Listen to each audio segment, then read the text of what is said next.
Choosing what to watch with your family can be really difficult, but there's no reason to sit around the TV, bored and disengage with content that nobody wants to see. Because watching films with your family can be one of the greatest shared experiences you can have at home. So here are 10 films that you can watch with your parents, grandparents, siblings, kids, your spouse.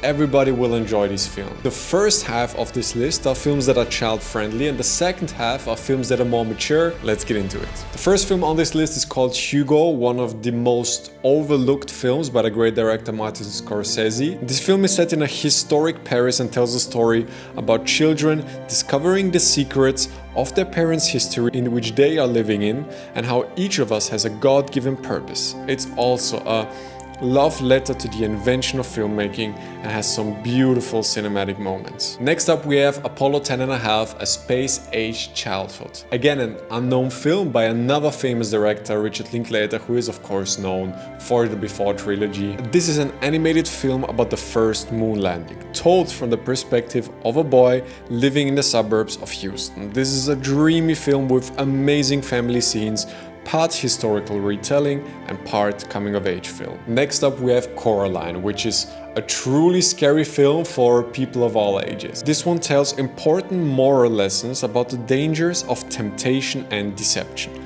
Visually, I mean, this is an absolutely creative and unique watching experience that is fascinating on a technical as well as on a storytelling level. Next up we have The Boy and The Heron, a Japanese animated film, the last film by the great director Hayao Miyazaki. This is an amazing movie for kids about the mystery of fate, how to deal with death and our relationship to nature and the cycle of life. It also has the philosophical and artistic vibes of an art house film for grown-ups, and this film will make you laugh, wonder and spark discussions in your family after the ending. Onward, in my opinion, the most underrated Disney Pixar film. It's a lifelike, funny, moving story about fathers, sons and brothers, and like the best Pixar films, it takes place in a fantasy world that tells us a lot about our real world. Next up we have The Descendants, which in my opinion is a perfect family film. It's set in a beautiful Hawaii but tells the realistic story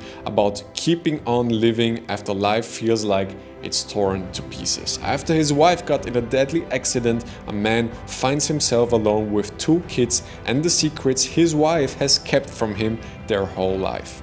This is one of those films that truly has everything. Funny scenes, sad moments, a suspenseful story, great acting and creative directing. The next film is called How Green Was My Valley, from 1941, directed by John Ford. In this classic film we see a family that is not trying to get torn apart by historic events and a failing economy, and this may be a film from the early 40s, but you can nevertheless find a lot of similarities to current issues and discussions about an uncertain future.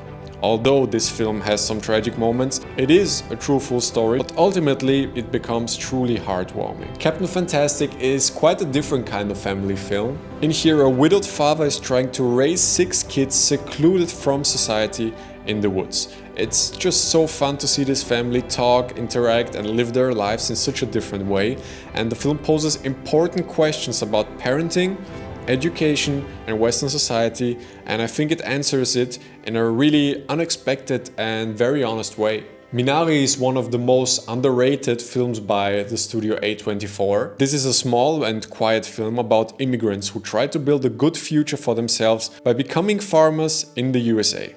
This is a brutally honest film with a childlike atmosphere, lots of heart and humor and absolutely great music.